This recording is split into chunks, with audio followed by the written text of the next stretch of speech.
Cumprimento a todos com a paz do Senhor. É muito bom nós estarmos reunidos na presença de Deus para juntos estudarmos a palavra. Amém?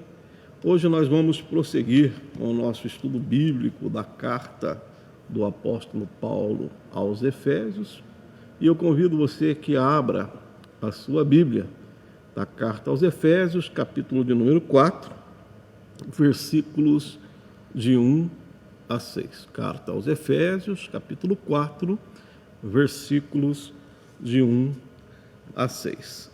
Antes de nós lermos a palavra de Deus, eu convido você que curve a sua cabeça e nós vamos fazer uma oração ao Senhor nosso Deus. Senhor nosso Deus, Pai de infinita bondade, Deus de misericórdia, nós estamos, Senhor, aqui em Tua presença e viemos, Senhor, nesta noite estudar, Senhor, a Tua palavra. Eu peço que o Senhor venha falar conosco de um modo especial e poderoso, que a Tua presença seja real. Usa, Senhor, a minha vida, Senhor, para ministrar a palavra de Deus com profundidade, pureza, clareza, com unção, graça, sabedoria e ciência.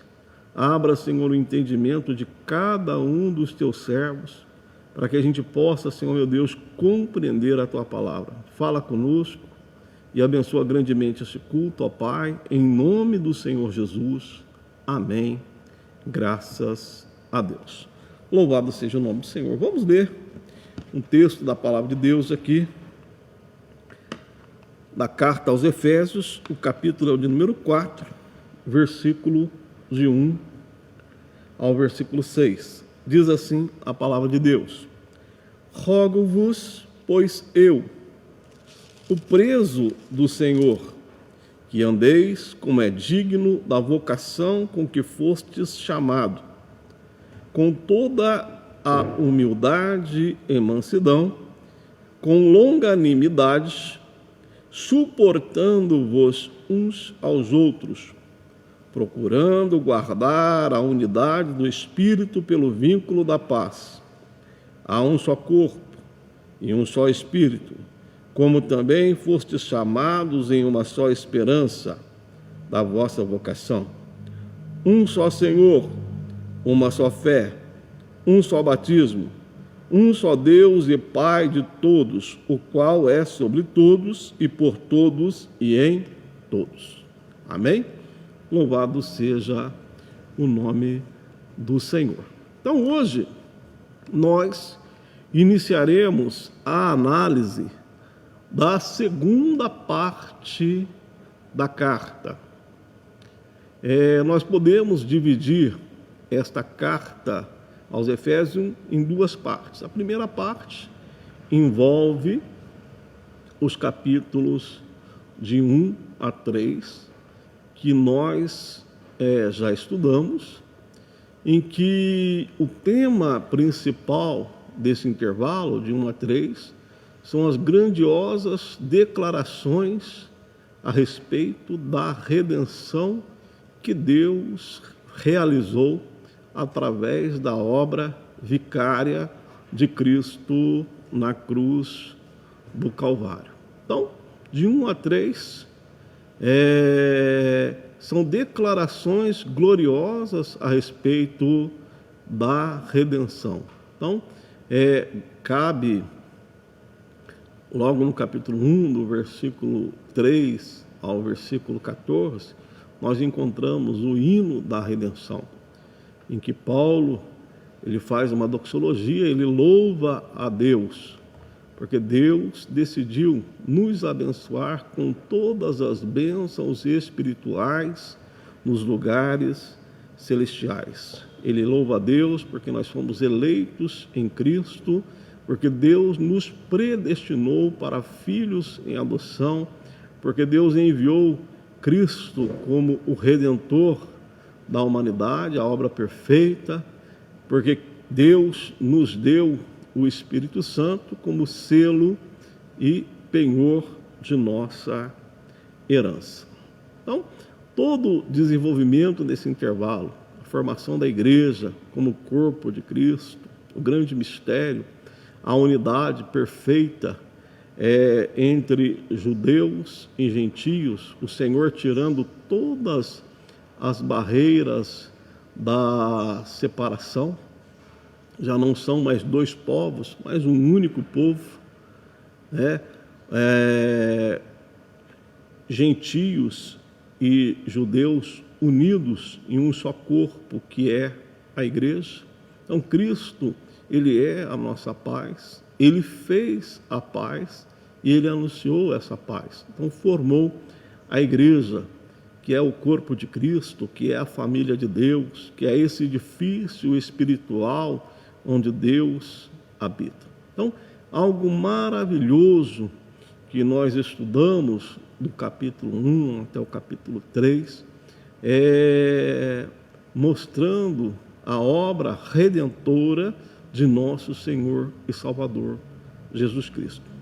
Hoje nós vamos começar a análise da segunda parte da carta, que envolve justamente os capítulos de 4 a 6, em que o apóstolo ele vai apresentar uma série de exortações para a praxis cristã, ou seja, são orientações para uma vida cristã prática.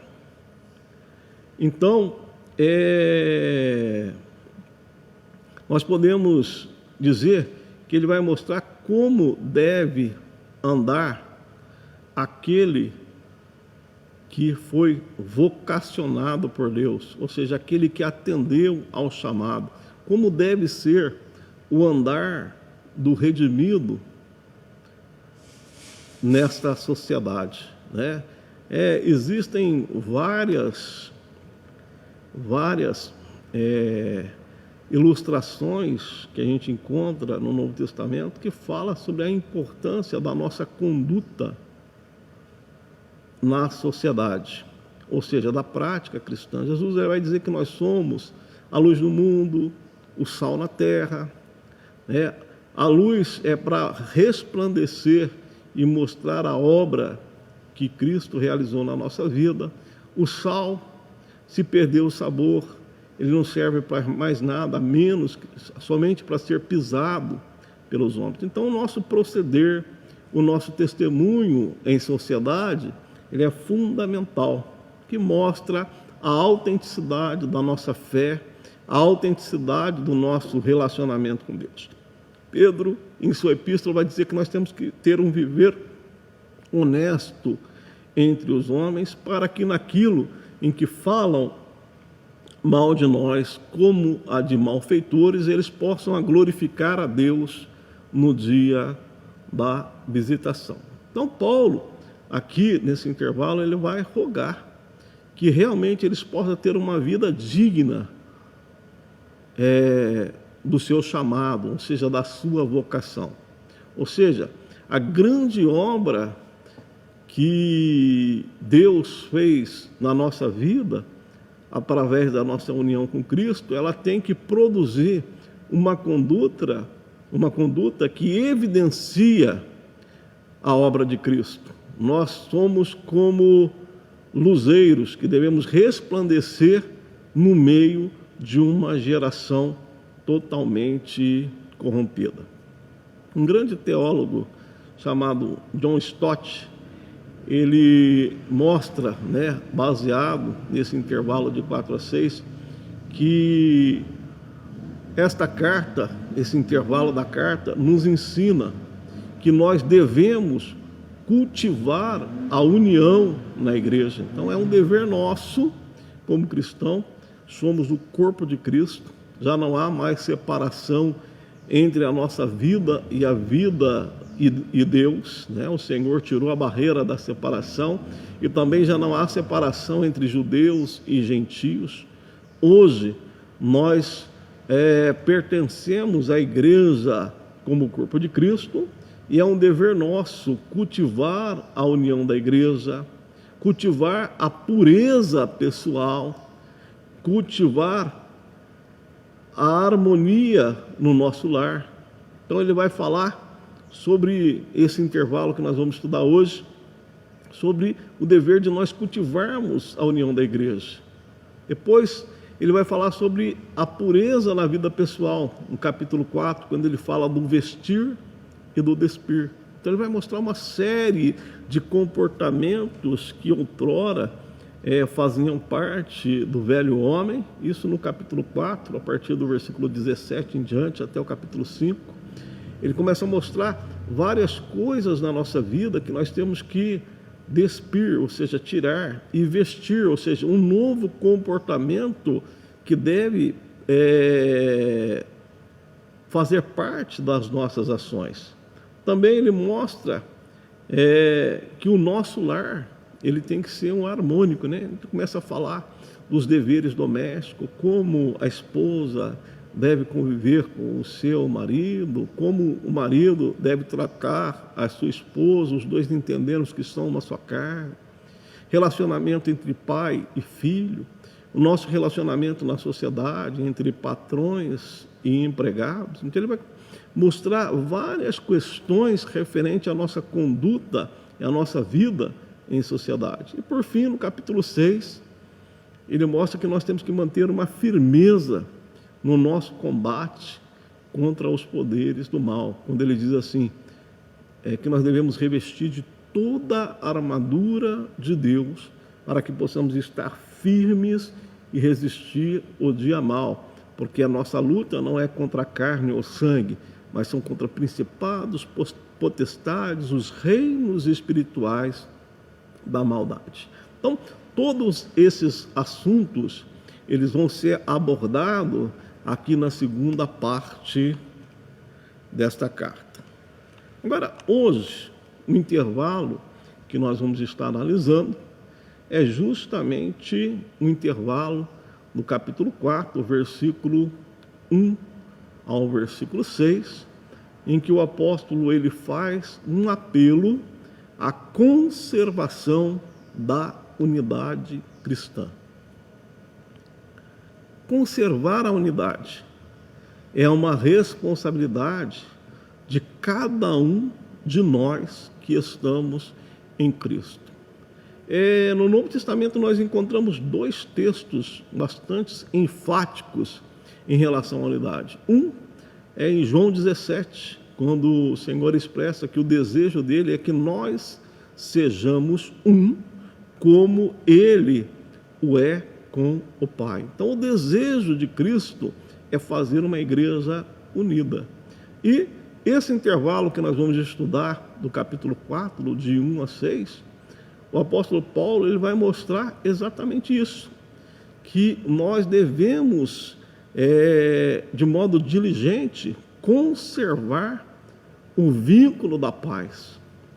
O Senhor fez a paz, o Senhor tirou a barreira, e hoje nós pertencemos à igreja como corpo de Cristo. Mas também compete a cada um de nós que pertencemos ao corpo de Cristo a zelarmos pela paz. Então, esse intervalo é um apelo à conservação da unidade cristã. Então, se nós formos dar um tema para essa aula, é mantendo a unidade. Então, nós devemos manter a unidade que o Senhor fez, ou seja, fazer de tudo para que não haja separação, divisão, contenda, intriga, algo que venha atrapalhar a unidade da igreja como corpo de Cristo. Então, esse intervalo, ele pode ser dividido em três partes. A primeira parte envolve os versículos 1 e 2, em que o apóstolo vai falar do andar cristão.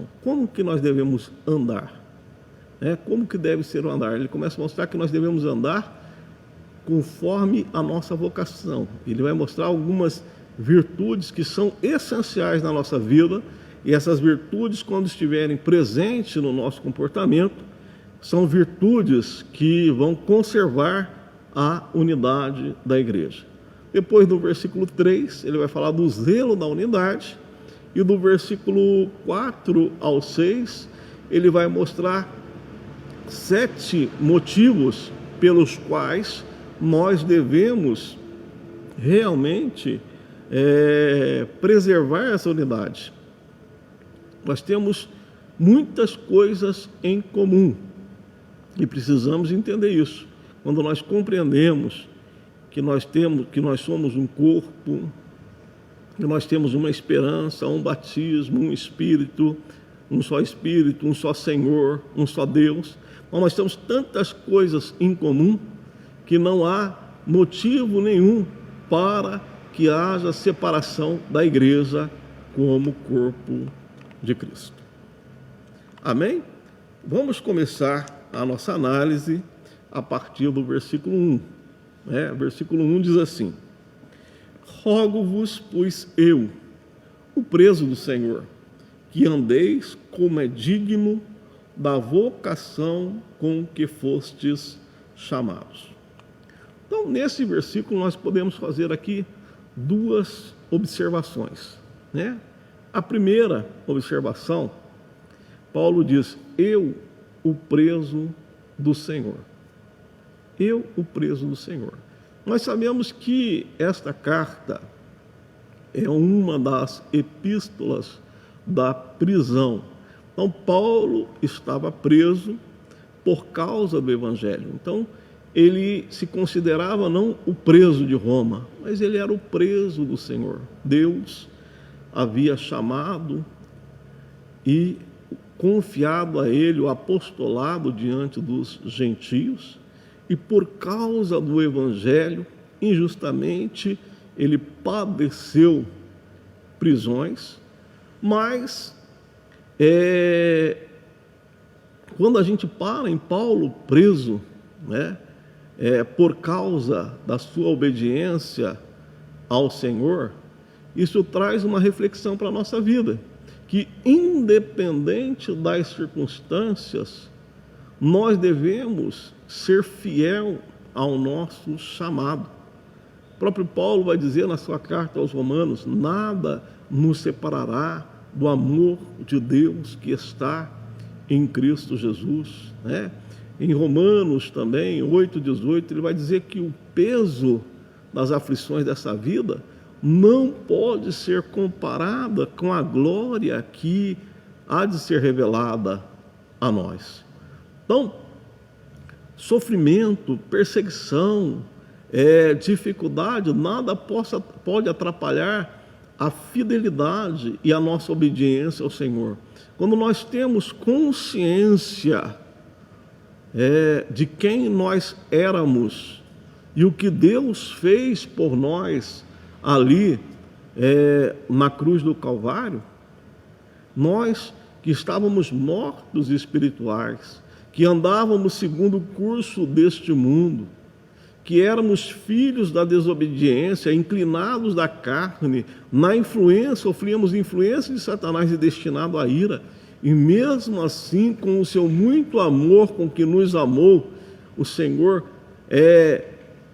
nos comprou da escravidão do pecado e nos pôs para uma nova vida de liberdade, trouxe esperança para a nossa vida. Deus, mesmo assim, não dependendo de nenhum mérito nosso, o Senhor nos amou, como Paulo vai dizer, isto prova o amor de Deus para conosco, em que Cristo morreu por nós, sendo nós ainda pecadores. Então, quando nós realmente paramos, pensamos, analisamos e não esquecemos quem nós éramos, a que estávamos destinados, mas nós fomos alcançados pelo amor, pela grande misericórdia que o Senhor teve para com as nossas vidas, o alto preço que foi pago para que a gente pudesse sair da escravidão do pecado, ser liberto da condenação, do medo da morte. Pedro vai dizer que não foi com ouro, não foi com prata, mas foi com o precioso sangue de Cristo, como um cordeiro incontaminado, que o Senhor nos comprou da nossa vã maneira de viver. Então, quando nós entendemos isso, nenhum sofrimento, nenhuma dificuldade, nenhuma perseguição nada vai atrapalhar a nossa fidelidade e a nossa obediência ao Senhor. E Paulo inicia aqui esse intervalo que fala sobre como deve andar o cristão. Ele começa a mostrar que ele estava preso, mas que ele continuava a fazer, que ele continuava a obedecer, que ele continuava fiel ao Senhor. Ele se considerava não um malfeitor, mas um preso de Cristo. E a segunda parte, que ele diz assim, que andeis como é digno da vocação com que fostes chamados. Então, Paulo, ele exorta aos seus leitores a andar de modo digno da vocação. Ou seja, um andar que condiz com a posição que nós adquirimos através da nossa união com Cristo. Então, outrora, nós, gentios, estávamos no mundo fora das alianças, sem Deus, sem esperança, separados de Deus, estávamos como os demais judeus também, todos numa situação miserável, mas mesmo assim nós fomos alcançados pelo amor de Deus, fomos alcançados pela graça revelada em Cristo Jesus, e o Senhor operou na nossa vida tamanha salvação. Então Paulo, de modo amoroso, ele usa a expressão rogo-vos ou peço-vos, ou seja, jamais esqueça de quem vocês eram, jamais esqueça de onde o Senhor tirou, né? Essa expressão nos faz lembrar também na carta aos Romanos, quando diz, rogo-vos pela compaixão de nosso Senhor Jesus Cristo, que apresenteis o vosso corpo como sacrifício vivo, santo, agradável a Deus, que é o vosso culto racional. Não vos conformeis com o mundo, mas transformai-vos pela renovação do vosso entendimento. Então aqui, Paulo está usando um texto paralelo, rogo-vos que vocês andem de acordo com a vocação. E lá, em Romanos, ele diz, rogo-vos que vocês não se conformem com o mundo. Então, o Senhor, ele chamou a cada um de nós para vivermos uma nova vida, para vivermos uma vida diferenciada. Nós não podemos mais ter uma vida de escravidão do pecado. Nós pertencemos a outro Senhor. Em relação ao pecado, nós morremos. Em relação ao pecado, nós fomos comprados e hoje o pecado não pode mais reinar sobre a nossa vida. Mas nós pertencemos ao Senhor Jesus. Agora, como ele diz que nós devemos andar de modo digno, ou seja, de modo digno com a nossa vocação. Uma vocação elevada, como o redimido tem, a posição exaltada que nós alcançamos com a nossa união com Cristo, exige alguns comportamentos diferentes. Ser cristão é ser parecido com Cristo. E existem algumas virtudes que são essenciais, são virtudes vitais para que a unidade da igreja como corpo de Cristo seja estabelecida. São virtudes que nós temos que exercitar no nosso dia a dia, para que nós não venhamos deixar as obras que a carne produz, como inimizades, ciúmes, porfias, contendas, invejas e tantas outras questões que atrapalham a convivência, que atrapalham os relacionamentos, que quebra a unidade da igreja, venha, de certa forma, a manchar essa união. A unidade da igreja é um desejo de Cristo. A unidade da igreja é resultado daquilo que Cristo fez, pois Ele é a nossa paz. Ele fez a paz. Ele anunciou a paz.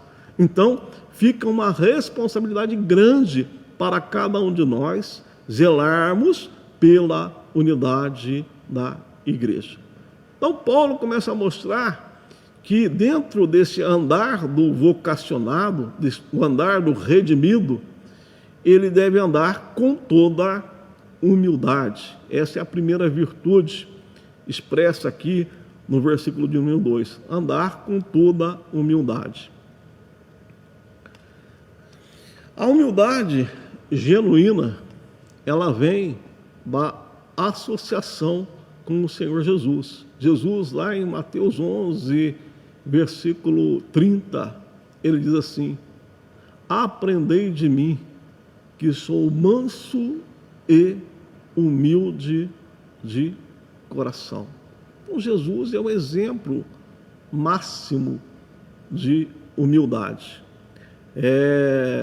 Na carta aos Filipenses, no capítulo 2, a palavra diz assim: sendo Deus, não teve por usurpação ser igual a Deus, mas aniquilou-se, ou seja, esvaziou-se a si mesmo e tomou a forma de servo, e como servo foi obediente até a cruz.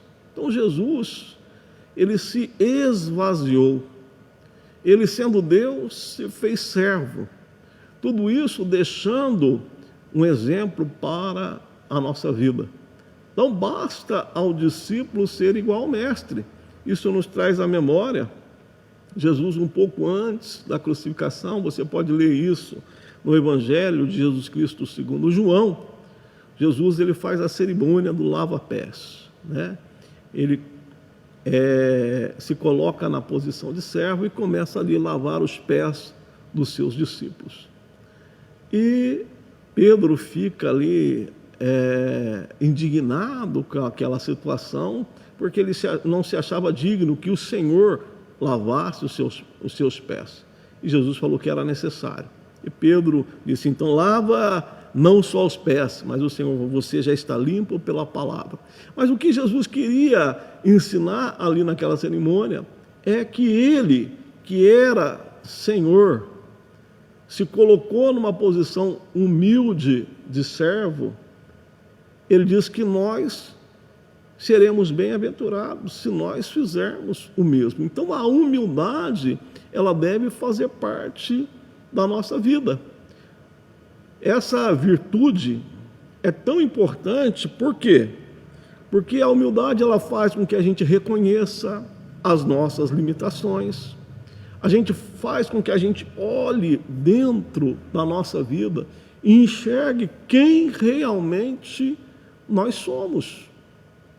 E quando nós enxergamos todas as nossas limitações, as nossas imperfeições, quando nós entendemos que se somos salvos é resultado da obra da graça de Deus, se a gente compreende quem nós éramos e mesmo assim o Senhor nos amou, se nós compreendemos o grande preço que foi pago pela nossa vida, nós vamos compreender também que assim como nós somos limitados, assim como nós somos esquisitos, assim como nós não somos merecedores de tamanha graça, os nossos irmãos também não são.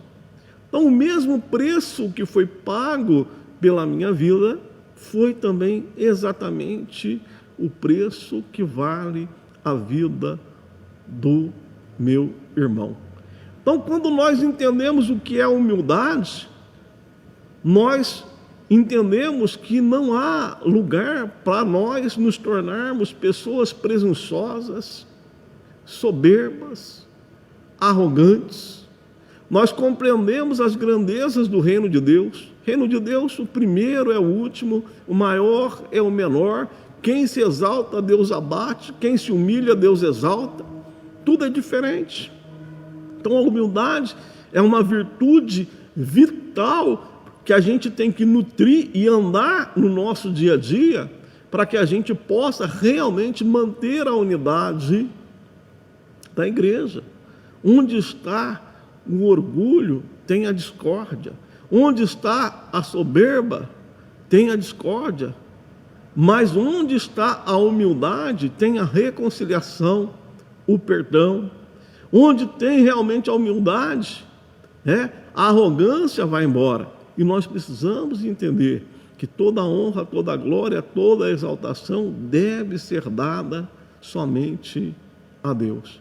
Então, a primeira virtude que Paulo elenca aqui para que a gente possa realmente conservar a unidade, nós devemos andar com toda humildade. É essa humildade que faz nos enxergar quem nós somos, quem Deus é e a importância dos nossos irmãos. Amém?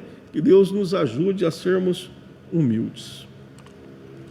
A segunda virtude aqui é a mansidão. O que é a mansidão? Mansidão e humildade, elas são palavras que interagem, elas estão ligadas. Quem é humilde, ele se torna manso. Então, a mansidão, ela transmite a ideia de suavidade, de docilidade de caráter. Ou seja, uma pessoa manso, ela é uma pessoa dócil, é uma pessoa fina no trato, é uma pessoa que pondera, que ouve, é uma pessoa que se controla diante das situações adversas. Esta palavra mansidão, quando a gente faz uma análise do original dessa palavra, ela transmite a ideia de um cavalo selvagem que foi domesticado. Imagina um cavalo, a força de um cavalo. Mas esse cavalo, após ele passar por todo aquele processo de domesticação, ele se torna um cavalo dócil, um cavalo manso, um cavalo com toda aquela força ele consegue controlar e você pode cavalgar sobre esse cavalo sem perigo nenhum. É um cavalo totalmente dócil. Então, a mansidão ela transmite essa ideia de que quando essa virtude está presente na nossa vida, nós nos tornamos senhor de nós mesmos e, ao mesmo tempo, servos uns dos outros. Isso faz parte da nossa vida. Essa mansidão, essa docilidade no trato, essa suavidade de não se descontrolar, de não deixar a arrogância tomar conta da nossa vida, de tratar os demais com suavidade, com docilidade, isso faz parte da nossa vida. Então, essa mansidão, ela deve fazer parte da nossa vida. Quando a gente olha no Novo Testamento, a mansidão, ela é usada com referência ao nosso relacionamento um com o outro e também da nossa atitude em relação à palavra de Deus. Quer ver? Vamos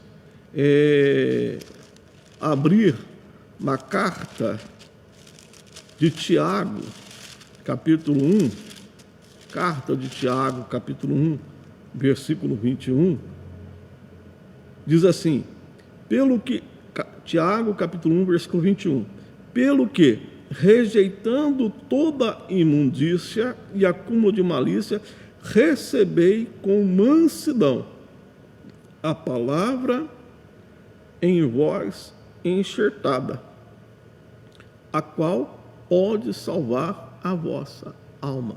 Então, a mansidão que vai fazer com que a gente melhore o nosso relacionamento, sendo mais dócil, mais educado no tratamento com os nossos irmãos. Tiago vai dizer que nós temos que ser manso também em relação à palavra de Deus. Muitas das vezes Deus fala conosco e o nosso coração soberbo endurece e a gente não quer ouvir a palavra de Deus.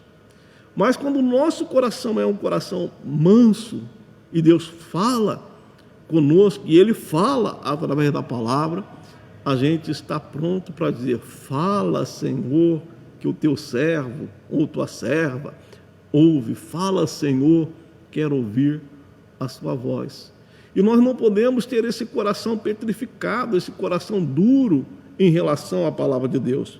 Porque essa palavra, quando nós recebemos ela com mansidão, essa palavra que em nós é enxertada, ela salva a nossa alma, ela muda todo o nosso caráter, a nossa maneira de ser.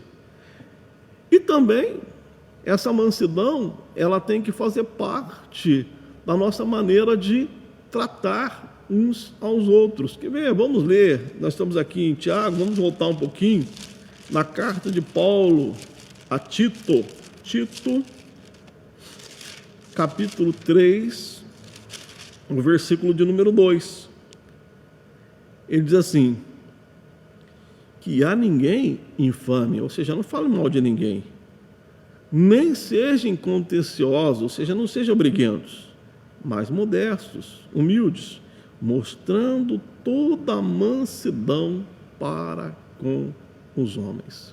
Então a mansidão, ela faz com que a gente não venha a ferir as pessoas, não venha com que a gente venha brigar, gerar contenda. Então, a humildade no coração e a mansidão na atitude é fundamental. Essa mansidão, ela está intimamente relacionado com a questão da submissão, que Paulo ele vai ensinar a partir do capítulo 5, versículo 21, que ele vai falar dos deveres domésticos, do respeito da mulher ao marido, de como o marido tem que tratar a sua esposa, de como o filho tem que tratar o seu pai, de como o pai não deve provocar a ira do seu filho. Então, essa mansidão, essa virtude que tem que estar presente na nossa vida é fundamental para que a gente desenvolva bons relacionamentos e que a gente viva bem dentro da igreja e dentro até mesmo da nossa casa. Vou ler aqui para vocês uma frase de Barclay. Ele diz assim: o homem que é manso não reivindica sua própria importância ou autoridade, pois nele cada instinto, cada um dos sentidos, cada inclinação da mente, do coração, da língua e da vontade, tudo, enfim, está sob controle perfeito, o controle de Deus. Então, realmente, quando a mansidão está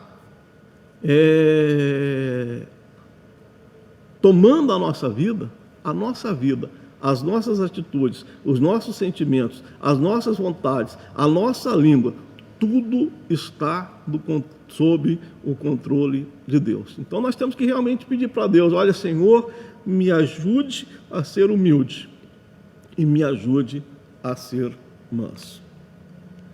A terceira virtude é a longanimidade. Então ele diz aqui: com toda longanimidade. Essa expressão longanimidade, ela pode ter dois sentidos, de acordo com o contexto. Por exemplo, a palavra longanimidade, ela pode transmitir a ideia de paciência no sofrimento, ou perseverança. Então a gente está sofrendo uma grande luta, né? Mas aquele que perseverar até o fim. Então a longanimidade, ela pode ser traduzida como uma paciência firme em meio ao sofrimento. Mas o termo aqui, no sentido do texto, e usado em muitas outras partes do Novo Testamento, significa ser longânimo, significa não apressar-se a vingar o mal ou retaliar quando for ferido por outrem. Nos faz lembrar um texto da carta de Paulo aos Romanos, quando ele disse assim, no que for possível, no que estiver em vós, tende paz com todos, né? Não te deixes vencer com o mal, mas vença o mal com o bem. Então, uma pessoa longânima, ele não vence o mal pelo mal, mas ele vence o mal com o bem.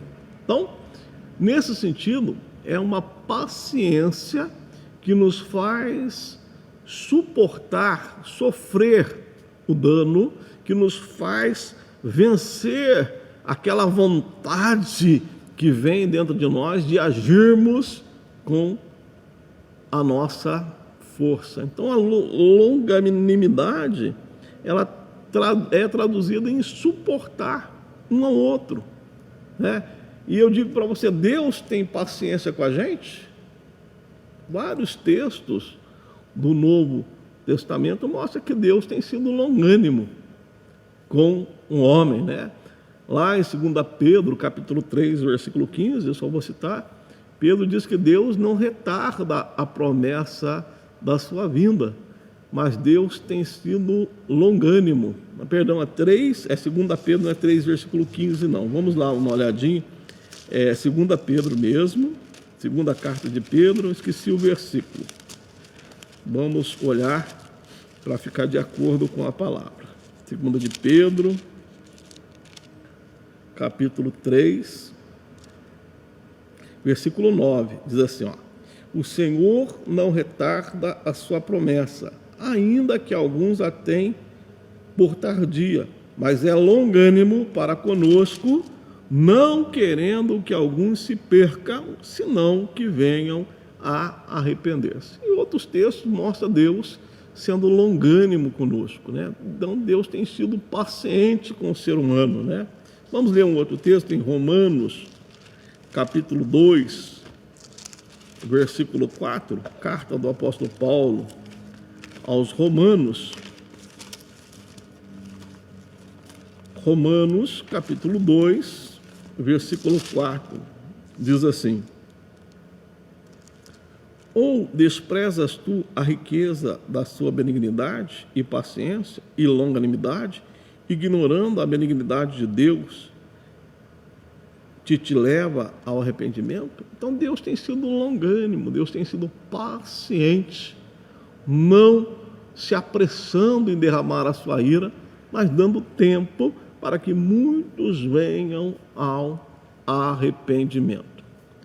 Então, assim como Deus tem sido paciente, longânimo para conosco, essa virtude, ela deve fazer parte da nossa vida. Então, nós devemos manifestar a longanimidade no modo de tratar uns com os outros, né? A longanimidade, essa paciência que nos faz suportar, sofrer o dano e não vencer o mal com o mal, mas o mal pelo bem, que não faz criar uma espécie de retaliar alguém, fez um mal para mim, eu vou fazer dois para ele. Então, essa longanimidade, em vários textos do Novo Testamento, nós vamos ver que nós devemos ter essa longanimidade. Inclusive, em Gálatas 5:22, mostra que a longanimidade é uma das qualidades do fruto do Espírito. E, por fim, ainda ele termina aqui mostrando que nós devemos também suportando-vos uns aos outros no amor.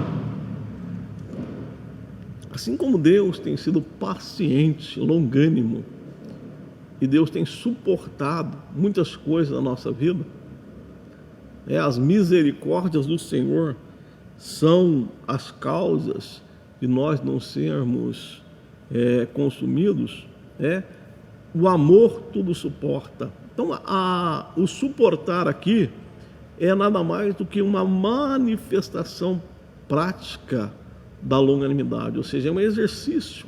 Assim como Deus tem paciência conosco, nós devemos ter paciência uns com os outros.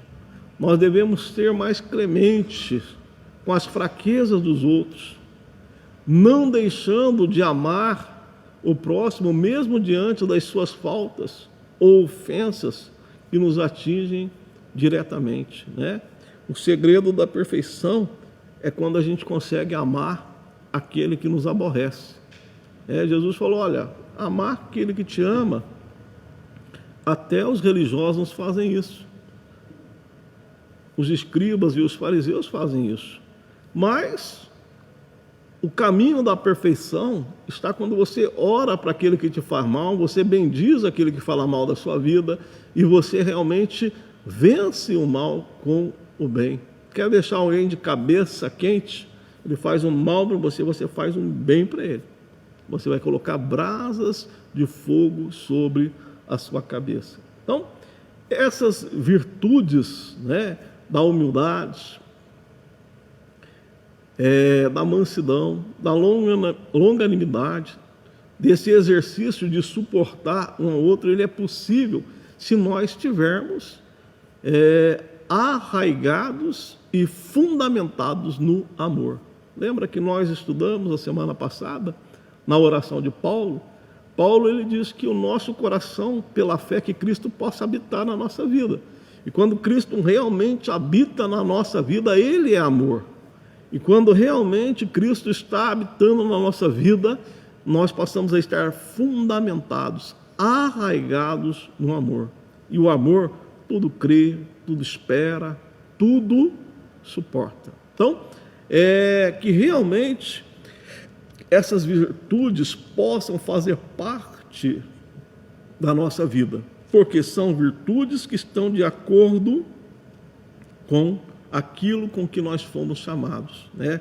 Andar como é digno da nossa vocação envolve andar em humildade, em mansidão, em longanimidade e aprendendo a suportar uns aos outros.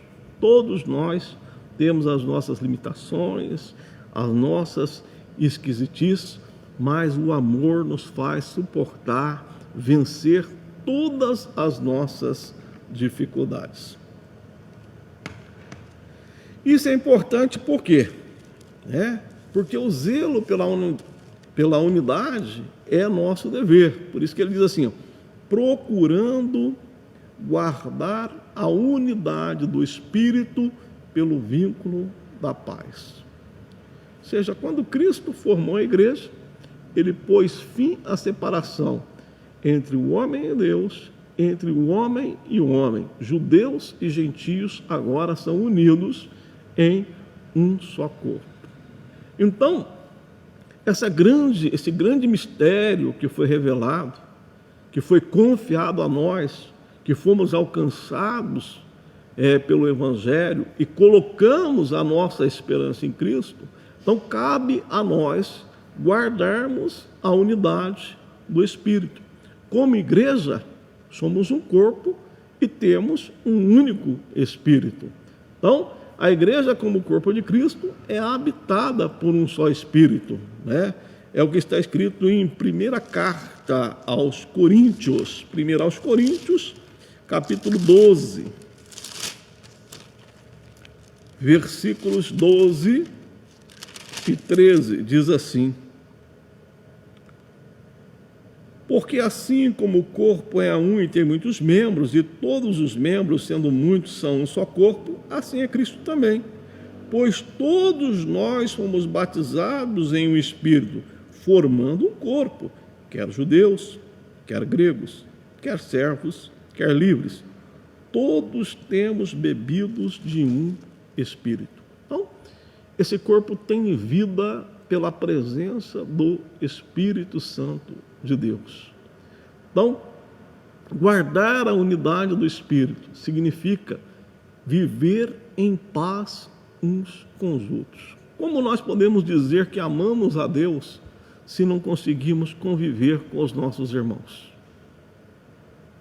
Jesus ele disse: se vós perdoardes aos homens as suas ofensas, também vosso Pai que está no céu perdoará a vós. Então, manter o vínculo da paz é fundamental, porque isso põe fim a todas as altercações. O que é uma altercação? É uma briga, um falatório, uma disputa. Então, não tem motivo para nós vivermos dentro da igreja com brigas, confusões, murmurações, reclamações. Pelo contrário, se tivermos algum problema com o nosso irmão, de modo brando, manso, nós vamos lá e conversamos com ele e resolvemos a questão. Se ele fez alguma coisa por nós e se arrependeu, ele vai nos procurar. Isso é ser cristão. Deus não chamou pessoas perfeitas, mas Deus aperfeiçoa a nossa vida. Nós hoje temos vida. Então, hoje, nós nascemos de Deus. O fruto do Espírito está na nossa vida.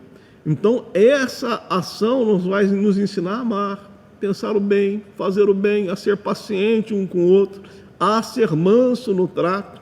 Então, tudo isso é um exercício que vai colaborar com a unidade da igreja. E isso é fundamental para a nossa vida enquanto igreja.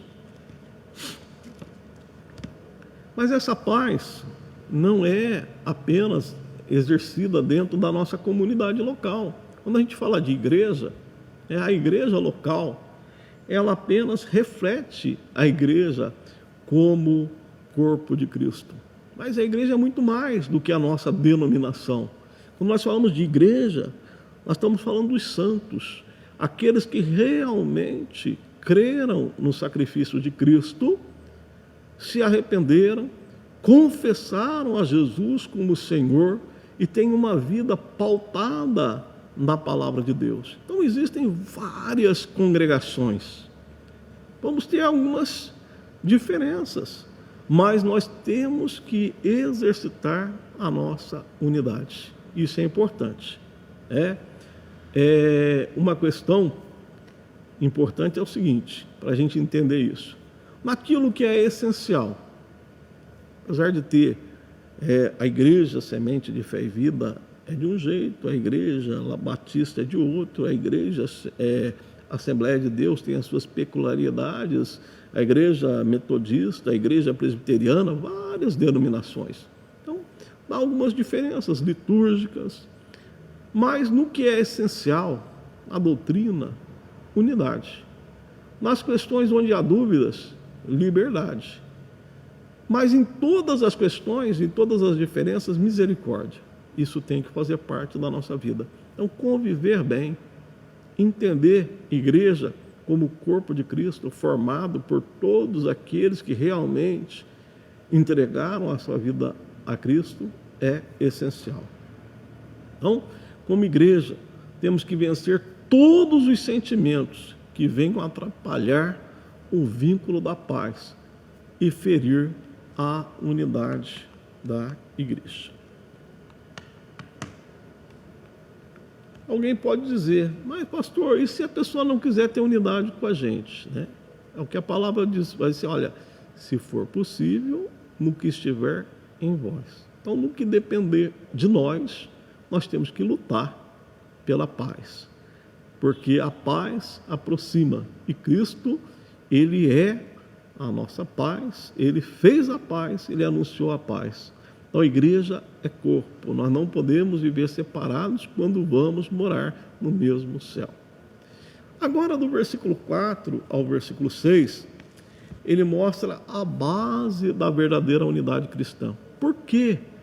Quais os motivos pelo qual nós devemos zelar pela unidade? Então ele começa a apresentar vários motivos pelo qual nós devemos, é uma responsabilidade individual e é uma responsabilidade coletiva.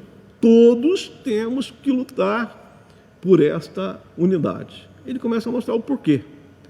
Primeira questão, ele diz aqui no versículo 4, há um só corpo. Então devemos ser unidos porque há um só corpo. O que ele quis dizer com isso?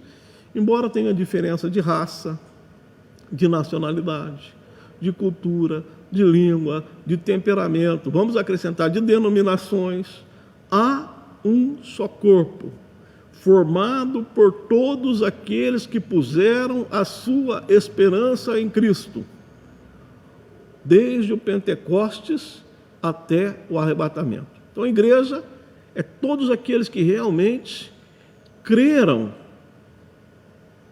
no coração e confessaram a Jesus como Senhor. Isso é ser igreja. Aqueles que confessaram a Jesus como Senhor. O que é confessar Jesus como Senhor? É verdadeiramente reconhecer o sacrifício de Cristo e estar disposto a segui-lo. Jesus ele diz assim: verdadeiramente vós sereis os meus discípulos se permanecerdes na minha palavra. Então, a palavra de Deus, ela vai nos orientar a como ser um verdadeiro discípulo do Senhor. Isso é fundamental. Então, a todos aqueles que realmente são discípulos, que creram, que confessaram, que estão em Cristo, eles pertencem à igreja. Desde lá do Pentecostes, quando surgiu a igreja em Jerusalém, até espalhada por todas as eras, por todos os tempos e por todo o mundo, há a igreja de Deus vivo. E essa igreja é o corpo, conforme Paulo escreveu em 1 Coríntios 12, do versículo 12 ao 31. Ele vai mostrar que quando nós entendemos isso, que a igreja é esse corpo, nós somos os membros desse corpo, somos diferentes, mas todos são importantes, não há lugar para nenhuma soberba. Pelo contrário, nós devemos nos alegrar com aqueles que se alegram, chorar com aqueles que choram. Então há uma relação de interdependência entre os membros desta igreja. Eu não vou ler todo esse texto, mas você pode ler na sua casa, 1 Coríntios 12, do 12 ao 31. Além de sermos um só corpo, ele diz ainda aqui no versículo 4, que há um só espírito. Um corpo sem espírito, ele não tem vida. Então, o que dá vida à igreja como corpo é a presença do Espírito Santo. E quando nós lemos, por exemplo, o Espírito Santo, ele habita de modo individualmente em cada crente. 1 Coríntios 6, 19, nós vamos ver o Espírito Santo habitando na vida do crente. Vamos ler 1 Coríntios 6 e 19? Diz assim a palavra de Deus.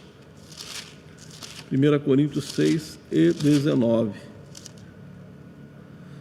Ou não sabeis que o nosso corpo é templo do Espírito Santo que habita em vós, proveniente de Deus, e que não sois de vós mesmos. Então, o Espírito Santo de Deus habita na nossa vida, mas também habita na igreja. 1 Coríntios 3 e 16 diz assim, não sabeis vós que sois o templo de Deus e que o Espírito de Deus habita em vocês? Então, o Espírito Santo de Deus, a igreja do Deus vivo. O que mostra que realmente nós fazemos parte dessa igreja é a presença do Espírito Santo na nossa vida. E dentro da igreja há uma ação do Espírito Santo. Então Cristo, o Espírito Santo de Deus, habita na igreja como corpo de Cristo. E ele diz aqui também ainda no versículo 4, uma só esperança da vossa vocação. Então, cada membro dessa igreja é chamada ao mesmo destino. Ou seja, nós fomos chamados para estar com Cristo, nós fomos chamados para sermos semelhantes a Cristo e compartilhar da sua glória eternamente. Eu vou ler um texto lá na primeira epístola de João, capítulo 3. Eu gostaria que você me acompanhasse. Primeira epístola de João, capítulo 3. Diz assim, versículos 1 e 2. Vede quão grande amor nos tem concedido o Pai, que fôssemos chamados filhos de Deus. Por isso o mundo não nos conhece, porque não conhece a Ele. Amados, agora somos filhos de Deus, e ainda não é manifesto o que havemos de ser, mas sabemos que quando Ele se manifestar, seremos semelhante a Ele, porque assim como Ele é, o veremos. Então, quando nós ouvimos o Evangelho e fomos envolvidos pelo Espírito Santo de Deus e cremos em Jesus e confessamos, nós colocamos a nossa esperança no Evangelho. Então, hoje, nós esperamos estar com Cristo. Na casa do Pai há muitas moradas. Nós esperamos ser semelhante a Cristo. Nós vamos receber um corpo revestido de glória.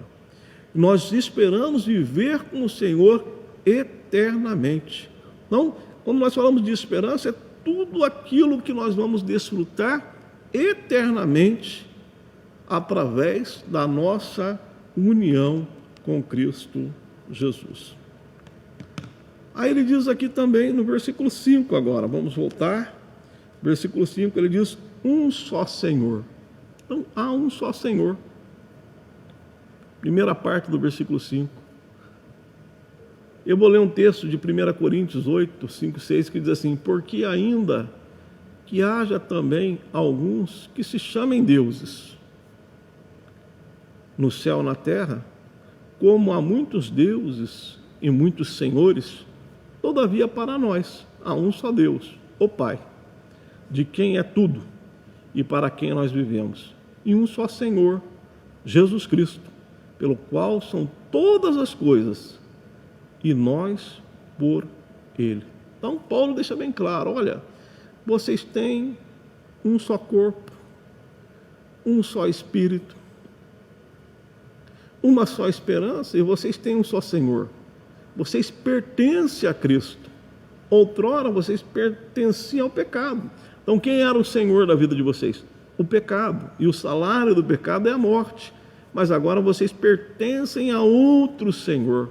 Jesus Cristo pagou um alto preço pela vida de vocês, de modo que Ele é Senhor da vida de vocês. Então todos aqueles que estão debaixo do senhorio de Cristo devem zelar pela unidade da igreja. Olha quantas coisas nós temos comum. Temos também uma só fé. Que fé é essa? Quando a gente fala uma só fé, aqui é o corpo de doutrina, aquilo que nós cremos. Ou seja, a palavra de Deus como bússola para a nossa vida. Vamos ler lá no livro, na carta de Judas. Carta de Judas é a penúltima carta aí do Novo Testamento, vizinho de Apocalipse. Judas, versículo 3, vamos ler? O que Deus usa a vida de Judas. Este Judas aí é o irmão de Tiago, que é irmão do Senhor. Amém?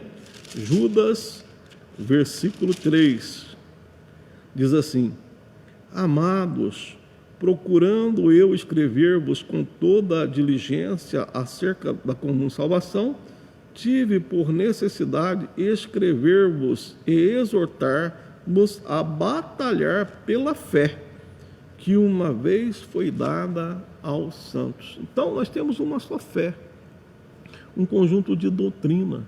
João 14, 23, Jesus fala, aquele que me ama guardará a minha palavra e meu Pai o amará e viremos para Ele e faremos nele morada. Então, nós devemos ser unidos pela palavra, unidos também para a palavra. E o que vai separar entre aquele que é de Deus e aquele que não é, também é a palavra de Deus.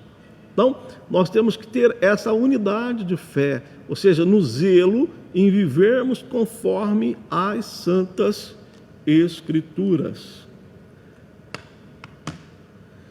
Diz o seguinte, ainda no final do versículo 5, uma só fé, um só batismo. Essa expressão, um só batismo, ela pode ser uma verdade em dois sentidos. Primeiro, uma referência ao batismo pelo Espírito, através do qual os que confiam em Cristo são inseridos no corpo. Vamos ler isso de novo, em 1 Coríntios 12, versículo de número 13. Diz assim, ó: pois todos nós fomos batizados em um espírito, formando um corpo, quer judeus, quer gregos, quer servos, quer livres, todos temos bebidos um espírito. Então, quando realmente nós ouvimos a palavra de Deus, fomos convencidos pelo Espírito Santo e confessamos a Jesus como nosso Senhor e Salvador, nós somos batizados no Espírito. Então, esse batismo no Espírito, uma referência aqui ao novo nascimento, nos coloca dentro da igreja, nos introduz na igreja como corpo de Cristo. Então, nós somos batizados no Espírito, ou seja, nós somos inseridos na igreja como corpo de Cristo. E é o que Paulo vai falar isso aqui em Efésios capítulo 1, eu vou ler. Diz aqui, ó, versículo 13 do capítulo 1: em quem também vós estáis, depois que ouvistes a palavra da verdade, o evangelho da vossa salvação, tendo nele também crido, fostes selados com o Espírito Santo da promessa, o qual é o penhor da nossa herança, para a redenção da possessão de Deus, para louvor da sua glória. Então, o batismo no Espírito, quando realmente ele nos liga à igreja como corpo de Cristo. E a segunda referência pode ser também ao batismo dos convertidos, ou o batismo do arrependimento, Então, no batismo do arrependimento, ou batismo nas águas, nós confessamos a nossa identificação com Cristo, na sua morte e na sua ressurreição. Então, o batismo ele representa toda a obra que aconteceu na nossa vida. Então, o batismo representa que nós morremos para o mundo e que nós vivemos para Deus. Então, é um símbolo do sepultamento e da nova vida. Esse batismo, conforme ensina a palavra, ele deve ser em nome do Pai, do Filho e do Espírito Santo. E o batismo nas águas, ele identifica a nossa vida também com a igreja local. Então, nós assumimos um compromisso de fidelidade a Cristo, sepultamos o velho homem e assumimos um compromisso de vivermos uma nova vida em Cristo Jesus. E o versículo de número 6, ele termina dizendo que nós temos também um só Deus e Pai de todos, o qual é sobre todos e por todos e em todos. Nós precisamos entender que Paulo está escrevendo para uma igreja, que veio de uma sociedade gentílica, onde o politeísmo, vários deuses, cada um seguia o seu próprio Deus. Mas agora não, em Cristo, judeus, gentios, unidos em um só corpo, todos adoram a um único Deus. E quem é esse Deus? Aí ele começa a expressar quem é esse Deus único em quem nós servimos. Ele diz que esse Deus, ele é o Pai de todos, Então hoje, essa expressão Pai de todos nos remete que hoje nós pertencemos à família de Deus, através da nossa união com Cristo. Deus, lá na eternidade passada, ele determinou, através dos seus desígnios e decretos, ele decidiu adotar como filhos e receber como filhos aqueles que crescem em Jesus. Então, nós somos filhos de Deus em adoção. Então, nesse sentido, ele é Pai de todos, Hoje nós podemos dizer Pai Nosso, Realmente Deus é o nosso Pai. Mas esse Deus que é o nosso Pai, também é um Deus sobre todos. Essa expressão sobre todos, ela mostra a grandeza de Deus. a soberania de Deus, Deus como o supremo do universo. E ele diz também que esse Deus age por meio de todos, ou seja, Deus utiliza todas as coisas para cumprir os seus propósitos, né? Todas as coisas cooperam para o bem. Então Deus trabalha para que os seus planos, os seus desígnios venham a se concretizar. E esse mesmo Deus também, que é Pai de todos, sobre todos, age por meio de todos, esse Deus está em todos, ou seja, Ele habita em todos os que colocaram a sua esperança em Cristo. Deus está na nossa vida, conforme João 14, 23, quando Jesus diz: aquele que me ama guardará a minha palavra e meu Pai o amará, e viremos para ele e faremos nele morada. Então Deus, através da pessoa do Espírito Santo, ele habita em nossas vidas. Então agora nós encerramos, esse intervalo do capítulo 1 ao 6, em que Paulo faz esse apelo à conservação da unidade cristã. Amém? Então, um apelo à conservação à unidade cristã. Manter a unidade é o nosso dever. Então, Paulo deixa claro, nesse intervalo, que nós devemos andar de modo digno, ou seja, de acordo com a nossa vocação. Fomos chamados para pertencermos à igreja como corpo de Cristo. E devemos, então, cultivar na nossa vida algumas virtudes, como a humildade, a mansidão, a longanimidade e, sobretudo, aprendemos a suportar uns aos outros. Na sequência, ele enfatizou a nossa responsabilidade de manter o vínculo da paz e, por fim, ele mostrou 7 motivos pelos quais devemos ser unidos. Devemos ser unidos porque temos um só corpo, um só Espírito, uma só fé, uma só esperança, um só batismo, um só Senhor e um só Deus. Que Deus abençoe a todos e que nos dê mais oportunidades para juntos nós estudarmos a palavra de Deus. Eu peço a você que compartilhe, estude novamente na sua casa. Se tiver alguma dúvida, entre em contato para a gente estar conversando, e que Deus abençoe grandemente a sua vida. Nós vamos estar orando, encerrando o culto nessa noite. Senhor nosso Deus e Pai, te louvamos pela oportunidade que o Senhor nos concedeu de estarmos na tua casa, estudando, Senhor, a tua palavra.